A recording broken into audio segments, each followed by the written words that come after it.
here I am, yeah, back at Royal Enfield, Haywards, yeah. Look what I'm on. I'm on the Interceptor.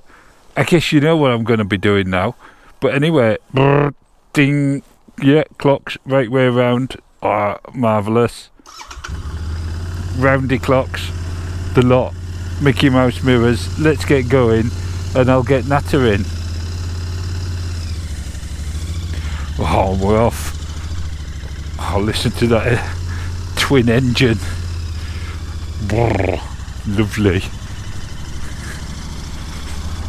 Right, so gonna do the usual. It's pretty wet, so there'll be no shenanigans going on. There's quite a bit of traffic as well by the looks.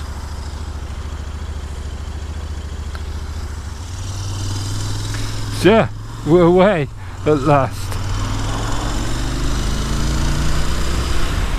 So yeah, well, everyone's been doing it.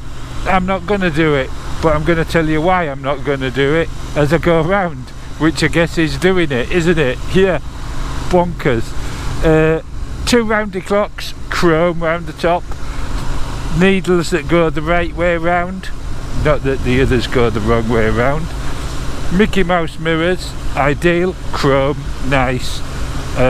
All the switch gear exactly where you need it, all instinctive, don't have to think about it. And this nice bar here to fasten stuff on if you wanted to. Just going to close my visor because it's a bit parky today. There we go. You won't be able to hear the engine quite as much, but I don't care, quite frankly. Yeah, so it's very smooth, isn't it? You know all this. I've ridden it a few times. You've probably got one yourself, and you probably want to know what I think about it, having ridden the BSA. Yeah, well, I don't compare the two. You can't, and I'll tell you why as we're going round.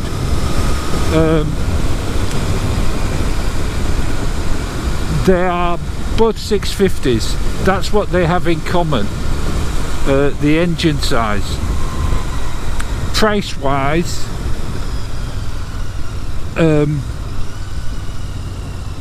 there's not a lot in it. There isn't. So I guess they have that in common as well. But I think that's about where it stops. Yes, they're both motorbikes. Yes, they're both harking back to a previous generation. But this is a twin. It's air cooled. Well, it's got an oil cooler, but in theory it's air cooled. It's not got a water jacket round there. Those fins are there for a purpose, to cool the engine.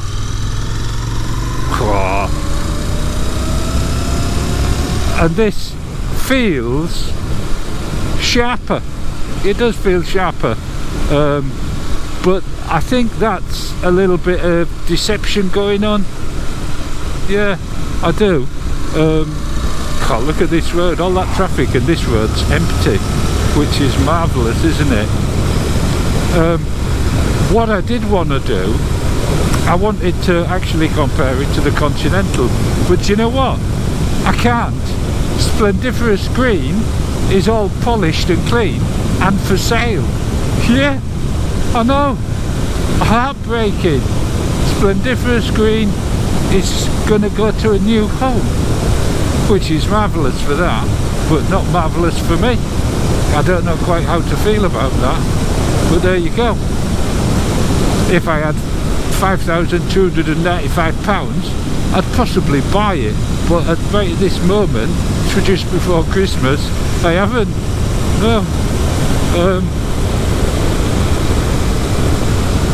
Anyway, where was I? I've been distracted, as I usually am. Yeah, speed.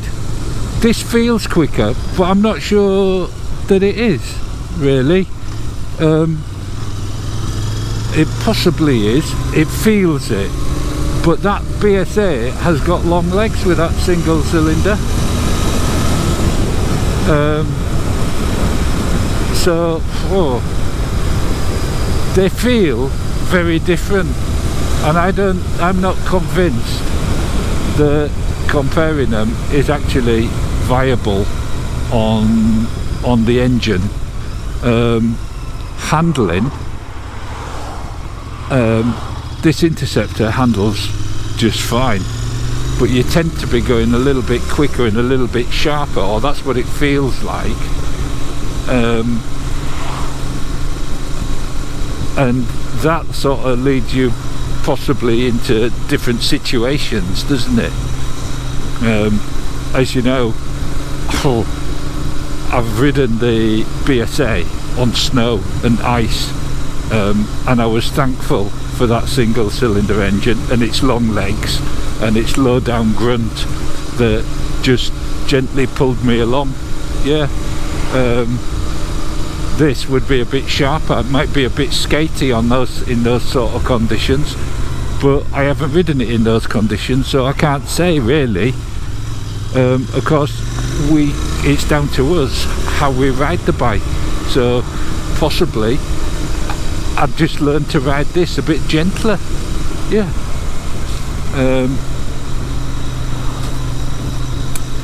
So the quality, you know, there's not a lot in it. There really isn't. This is good quality. We're onto the Cambridgeshire Road, look already. Oh, time flies. We'll get down here. Look at our bus. Now, last time I came down here, this road was terrible, and I suspect it's not any better. Look at it, it's not bumpity bump. Got to watch out for the cracks and stuff. But those roads that I took the BSA on, they weren't much better.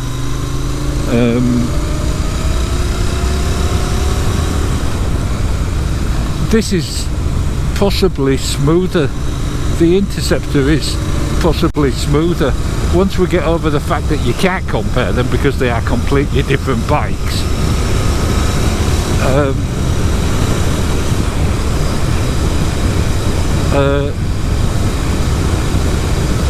yeah, I would say this is smoother. Oh Jesus, look at this. They've tried to patch it and done a terrible job, I'd say, by the looks. Just steady up a little bit. But down here, I'm hoping that the cone's still here, and if it is, could stop and have a look, can't we? Have a chat to him about the BSA and the Interceptor and what he makes of it all.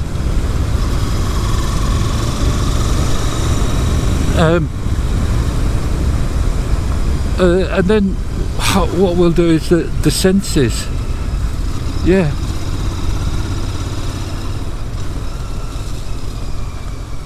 Yeah, this road is pretty poor, so we'll have a stop here. Oh, the cone's still there. He's still there, he's looking the other way. There we go. Morning, cone. Yeah, Interceptor. Yeah, he's just... I've got to turn him round, I reckon. But there we go. Ticking over nicely. Engine off.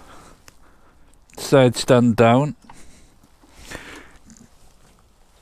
Let's have a look. Cone. I'll turn you around so you can see. There we go. And I'll let you have a look at the Royal Enfield Interceptor 650. It's marvellous, isn't it, in the English countryside? Look at that. Just before Christmas. Marvellous. Yeah, and there's the cone. What do you think, cone? BSA or Interceptor? Oh, it's made him. He's thinking hard. He says, "You can't compare the two, you fool." And I'd say, "You're right. Let's change cameras, I think." Yeah. Right, here we are. Yeah, Royal Enfield Interceptor 650, as I say, air cooled, well, with an oil cooler, yeah, to help keep that big lump of an engine at the right temperature. Yeah, spoked wheels, mudguard, plastic, yeah. BSA, of course, is plastic. We don't have the big radiator at the front, but we do have the oil cooler. And then we've got this big lump of an engine, and there is something about this engine that just cries out motorcycle, doesn't it? I can't explain myself properly with that, I don't think. It's real. It's a real motorbike. The BSA perhaps lacks that little bit, but there's nothing wrong with that Rotex engine. Not so far that I can see. Exhaust. The exhaust on the Interceptors, I don't think they've got it right. That upswept has caused more problems for people. I don't know what they should have done with it. It could have been smaller. I mean, it is a bit of a throwback, isn't it? It's just massive. Those silencers are massive. But then the engine is as well. The engine looks just like a big solid lump, and that polished casing is lovely. Bibri brakes, not Brembo, but they do the job. They do the job well. Suspension. I think this rear suspension is possibly better on the Interceptor, but the front suspension is better on the BSA. Yeah. The seat, well, I'm sorry Royal Enfield, this is a bit narrow for me, and it's not as comfy as the BSA. That's what I'd say. The foot peg position means that my legs are more bent than I would like, which is why I like the Continental, because they're not quite the same. They're in a slightly different position, and you're leaning forward onto the bars more, and that makes me feel more comfortable. I don't know. All the switch gear and everything, all pretty similar, I would say. You know, your brake fluid reservoir, very similar. Mickey Mouse mirrors, clocks. Obviously the clocks, they're really nice on the BSA. They're really nice on here. They're just different because you can't compare the two bikes, as I keep saying. Yeah, nice big round headlamp. On the BSA, having all those instruments down on here is a really nice touch. These clocks are perhaps a little easier to see. They're a little bit closer to you. The tank, I love the tank on the BSA. I have nothing against the tank on here. It's a lovely big tank. I prefer the Continental again though, but this, you've got a grab rail, and of course you've got a centre stand. You've got a centre stand. This is a marvellous bike, but I'm not sure that it should be compared to the BSA, or the BSA compared to this, whichever way around you want to think about it. The view from here is marvellous. Yeah, there's nothing wrong with it. So likewise with the BSA. Anyway, the cone is currently looking after my helmet.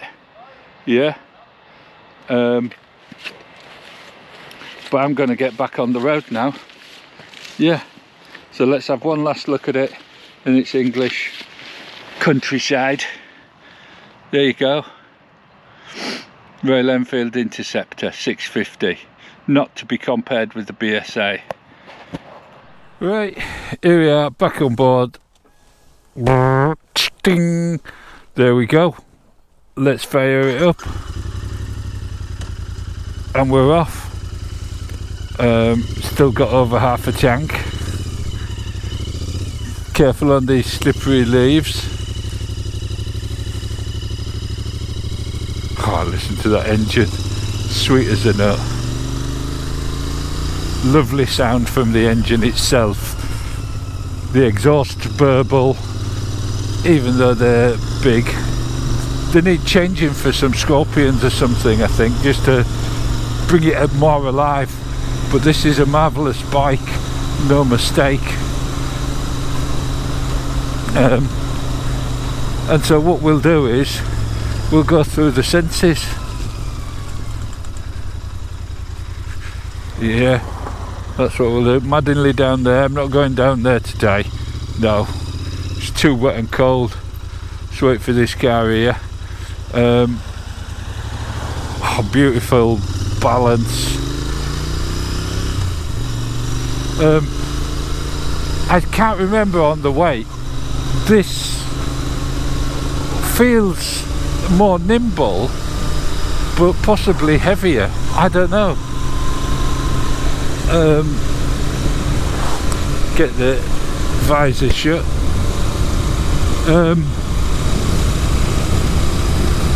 So taste, I'm not tasting it, no, not even though it's a Royal Enfield.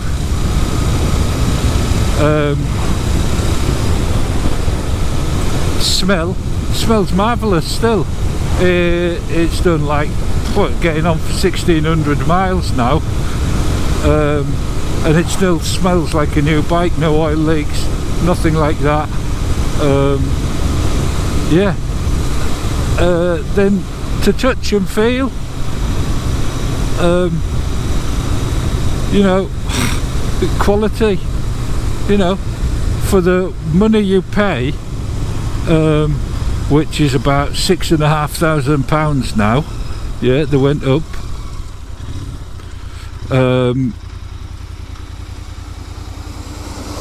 You're getting an awful lot for your money.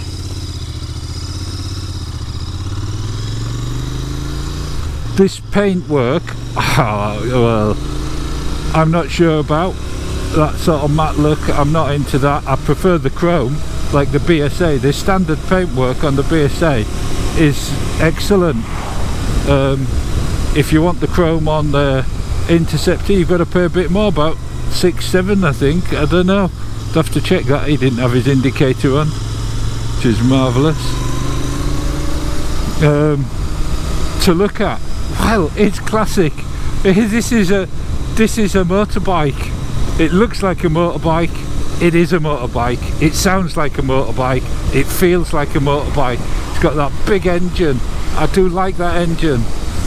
It's air cooled as well, as bike ought to be.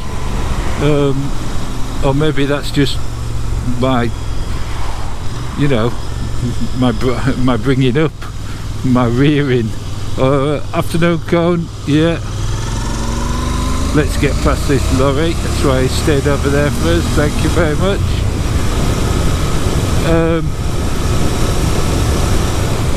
This has more of a buzz about it than the BSA. The BSA has like a gentle vibration. But anyway, we're on the senses. Yeah. And we're on to touch, to sound, sorry. We're on to sound. And it is splendiferous. It's a twin. It sounds marvellous. It really does. And with those Scorpion pipes, I know it sounds even better. So then we're on to the sixth sense. How does it make me feel? You know that Royal Enfield have got this magic spell, and that's why they're so successful. They give you a feeling of connection with something pardon me, of connection with something that's perhaps more primitive than it actually is, something more rustic, something mechanical, but also something with a soul. And did the BSA have that? I think it could have, given time.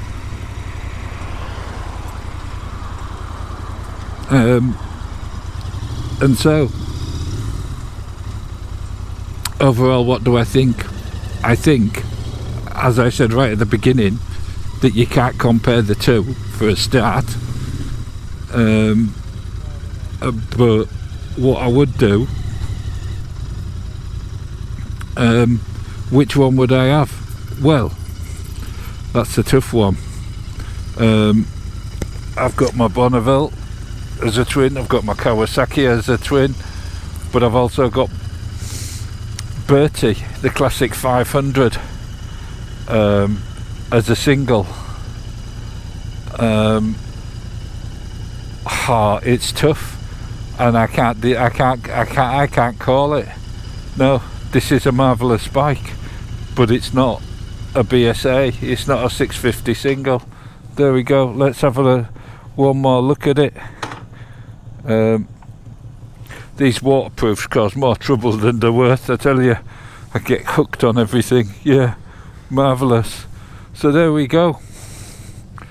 Royal Enfield Interceptor 650. A marvellous bike that shouldn't be compared to anything.